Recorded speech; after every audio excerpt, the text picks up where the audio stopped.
Hi hello అందరికీ. ఈ వీడియోలో మీకు క్యాబేజ్ తోటి ఎప్పుడు కూర పప్పు కాకుండా ఇలా డిఫరెంట్ స్టైల్లో చట్నీ ఎలా చేయాలో మీకు చూపించబోతున్నానండి. ఇది చాలా టేస్టీగా ఉంటుంది.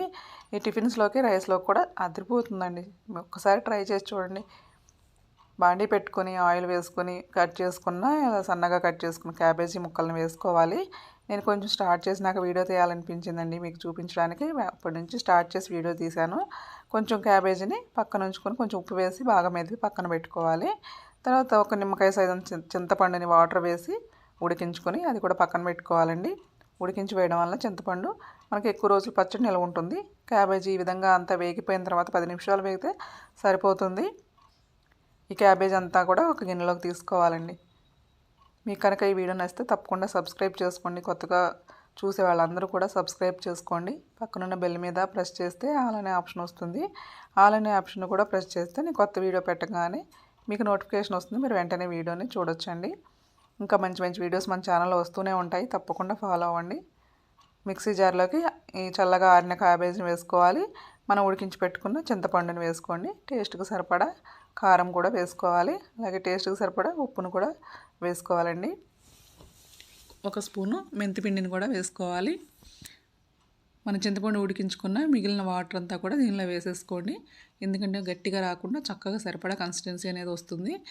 ఒక 5-6 వెల్లుల్లి రెబ్బలను దంచుకొని ఇలా వేసుకోండి. ఇవన్నీ కలిపి చక్కగా మెత్తగా గ్రైండ్ చేసుకోండి. ఈ చట్నీ అయితే చాలా బాగుంటుందండి. కొంచెం చిన్న బెల్లం ముక్క కూడా వేసుకుని మరొకసారి గ్రైండ్ చేసుకోవాలి. ఇదంతా మెత్తగా గ్రైండ్ చేసుకున్న తర్వాత బౌల్లోకి తీసేసుకొని తాలింపు వేసుకోవాలండి.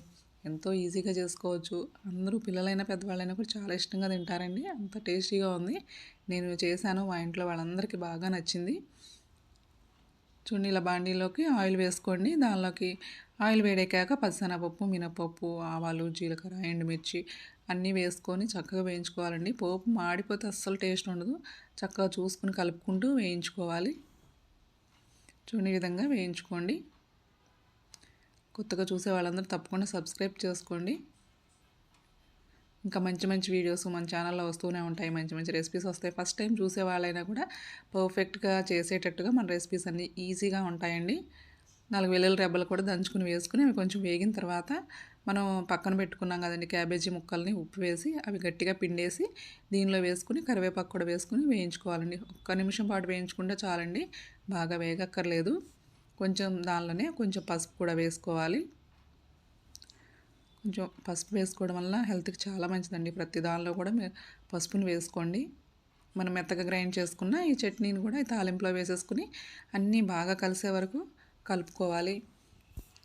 ఇలా డిఫరెంట్ చట్నీలు చేసుకుంటే మనకి ఇంట్లో అన్నంలోకైనా అలాగే టిఫిన్స్లోకి దోశ, ఇడ్లీ, వడ ఇలాంటి వాటిలో కూడా చాలా సూపర్గా ఉంటుందండి. చక్కగా ఇలా గ్లాస్ వాటిలో కానీ పెట్టుకుని మనం ఫ్రిడ్జ్లో పెట్టుకుంటే కనుక చక్కగా నిల్వ ఉంటుందండి.